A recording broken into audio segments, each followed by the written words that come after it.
Guys, this is Speedy Biker 91 here. So I came back from work last night and I tried starting my bike and it wouldn't start.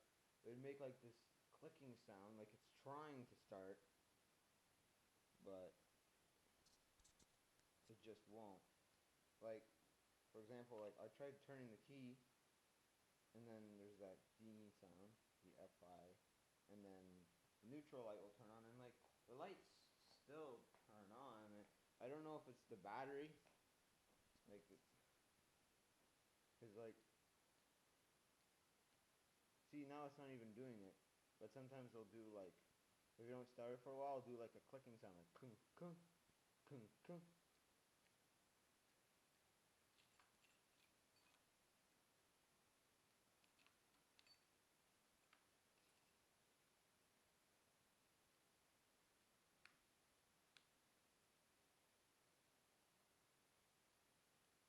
No, nothing. So I don't know what it is. Do you guys have an idea? Could it be the battery?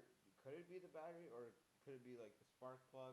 It shouldn't be the engine itself. I mean, the engine's not that old. This bike only has like a little over 6,000 kilometers on it. So, what do you guys think? Because this is it's pretty frustrating. Anyways, thanks for watching.